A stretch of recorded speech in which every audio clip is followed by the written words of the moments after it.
Si vous connaissez des parents qui ont des enfants autistes, ben, je vous invite à avoir un peu plus de compréhension parce que ils ont besoin de notre compréhension. Les parents ne peuvent pas changer les comportements de ces enfants-là. Tu as vécu des expériences que tu nous racontes dans ton livre où les gens ont été vraiment méchants ou insensibles, totalement insensibles. Si on voit un enfant qui fait une crise dans un magasin, ben, on gagne rien à chialer après la mère pour dire peu importe la raison. On peut pas le savoir en voyant l'enfant s'il est autiste ou non. Non, mais de façon générale, on devrait être un peu plus tolérant. Bien, c'est ce que j'essaie de faire maintenant pour que ça aide les parents à sortir de chez eux. Ce que je dis, c'est d'un peu d'essayer d'arrêter de juger. Bon, c'est des belles pensées, mais c'est ça pareil. Si on arrêtait de juger instantanément, sans savoir, sans connaître, c'est sûr que je m'attends pas à ce que les gens sachent exactement ce que mes enfants ont, c'est normal. Mais au moment où je le dis, au moment où je dis, bien écoute, excusez-moi, il est autiste, là, je m'attends au oups, même si on ne sait pas ce que c'est. On sent que là, c'est probablement une maladie ou quelque chose, la personne, si elle nous dit ça, mais là, je m'attends à quelque chose comme, ah, ben, oh mon Dieu, excusez, je ne savais pas, parce que c'est ça que moi, je ferais. Je serais malade, puis je dirais, ben mon Dieu, excusez. Ben oui. Mais c'est pas ça. C'est comme, ben, s'il est autiste, contrôle-le. Oui, c'est comme ça. Et justement, s'il est autiste, peux-tu ne pas l'amener ici? Tu sais, c'est un peu ça qu'on nous dit. Donc, c'est blessant. Et des fois, les mots comme ça et les commentaires, il y a des journées où tu te lèves avec des commentaires comme ça et tu te couches avec des commentaires comme ça, puis à un moment donné, ça passe plus. Ajouté à tout le reste, t'en peux plus. T'as plus de vie, t'as plus de bonheur. Les moments de bonheur, là, c'est quasiment la douceur du soleil quand tu sors prendre ton café 3 secondes, parce que tu peux pas prendre 5 secondes. Si tu prends 5 secondes, la maison est un bordel. Et un bordel, pas un peu, là. Moi, mon plus vieux, il mettait vraiment son caca partout sur les murs, là. Ça a été une période très, très difficile. Ça a l'air de rien, là. C'est pas... mais c'est à continuellement ramasser ça. Et les parents qui vivent ça le savent à quel point ça gruge. Ça gruge énormément de jus. Et on n'a pas d'aide. Il n'y a pas personne qui va venir gratter ça sur notre fenêtre. Il n'y a pas personne qui veut. Ils sont tous prêts, les interventions qu'on a, quand il y en a, ils sont tous prêts à faire de l'accompagnement dans des trucs le fun, aller au parc ou bon, tout ça. Mais quand c'est pas là, le truc le fun, on va le faire, ça, nous autres.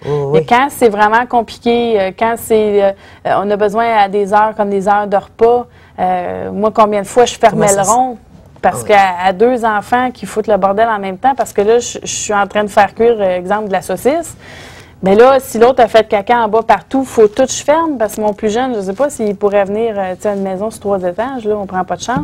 Mais combien de fois je fermais le souper, puis un ne mange pas du tout la même chose que l'autre. Si on veut savoir si un aime le fait que c'est 3 repas à chaque repas. Puis il y en a un qui ne mange pas du tout des fois. C'est ça. Mais en fait, on peut essayer 4-5 repas durant un seul souper.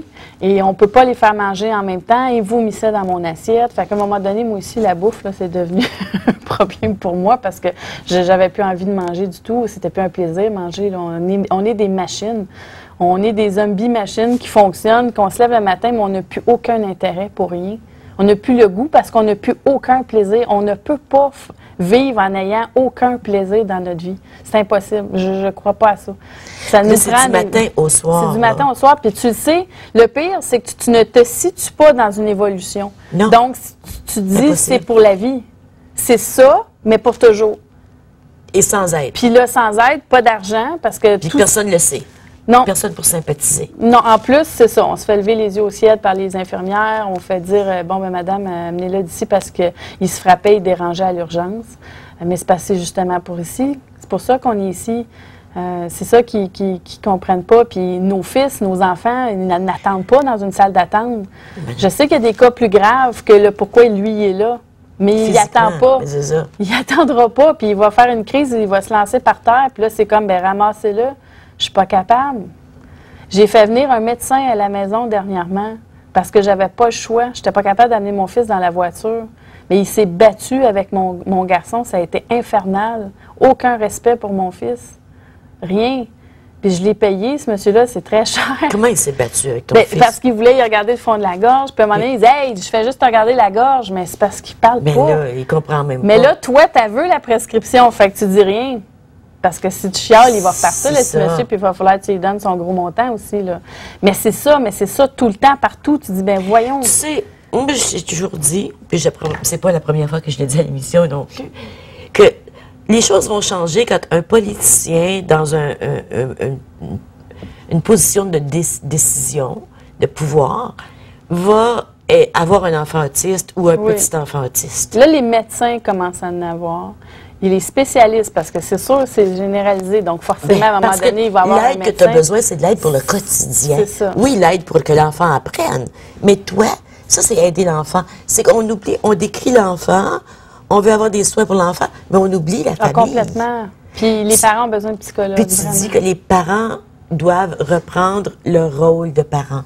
Oui, tout à fait. Il faut devenir juste ça, là, des parents. C'est assez exigeant, les gens le savent. Être parent, c'est en masse. Là. Mais en plus, on est des orthos, on est des ergos, on est des psychologues, des psychiatres. Puis un psychiatre va dire, faut pas faire ça, l'autre, faut pas faire ça. Tu sais plus où aller. Puis là, tu es toujours la personne à prendre la dernière décision. Et là, quand tu te plantes solide, tu as les remords de l'avoir fait pas comme faut, mais on connaît pas assez, on n'a pas étudié là-dedans, puis même à ça, on s'aperçoit qu'il n'y a pas grand monde qui savent non plus, là. On n'est pas les seuls là-dedans. Bon, mais c'est que nous, on a la souffrance d'avoir cet enfant-là. Oui. Il y a des familles qui en ont 4.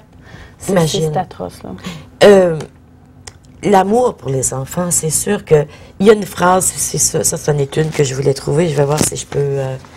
la trouver rapidement. Je pense que je l'avais écrite ici. Il y a un extrait que je trouve très beau. C'est un amour inconditionnel pour ton enfant. Mais tu dis, l'amour d'une mère est essentiel pour l'épanouissement de son enfant. C'est prouvé. Mais qu'en est-il de la mère? Son épanouissement ne provient-il pas à son tour de son enfant? Est-ce que tu sens que tes enfants t'aiment? Je ne sais pas. Le plus jeune, parce que il accepte des câlins, parce que quand je quitte puis je reviens, il me dit « Ah, maman! » Bon, j'ai plus l'impression que l'attachement est là avec le plus jeune.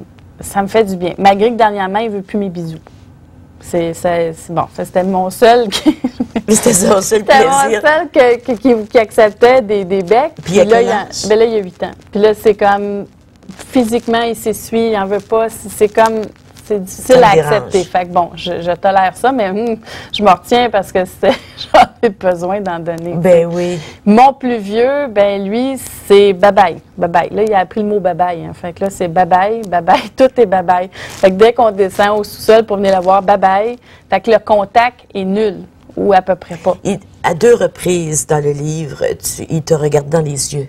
Oui. Mais c'était vraiment intense. C'était intense, puis tu t'es senti drôle à l'intérieur. Bien, c'est que c'était un regard qui n'était pas normal. C'était arrivé à quelques reprises que ça changeait au moment où il se frappait. Et là, tu fais comme, oh boy.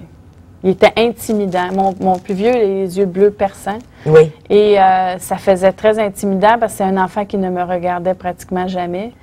Et là, je chiale après parce qu'il se frappe, puis je me dis, qu'est-ce que tu veux? Il faut que je le mette dans l'auto pour aller chercher son frère. Et là, ben le temps que je lâche ses mains puis que je prenne mon volant, bien, c'est sûr qu'il s'arrache la moitié de la face, là, le 30 secondes que ça dure. Puis tu n'es plus capable d'entendre ce son-là de tout le temps, de frapper. De se cogner la tête. Ah non, puis il pleure continuellement. C'est une époque où il pleurait sans arrêt.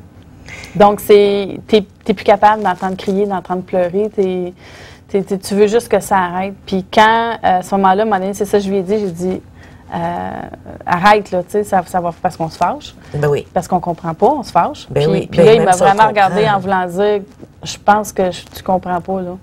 C'est pas, je fais pas exprès, tu sais. Ah, c'est ça que tu as compris dans ses yeux. Ben, c'est le feeling qu'on a, tu sais. Ça va une pause. Oui. Restez là.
Joanne Leduc a écrit La souffrance des envahis. Vous pouvez l'acheter, bien sûr, dans la librairie.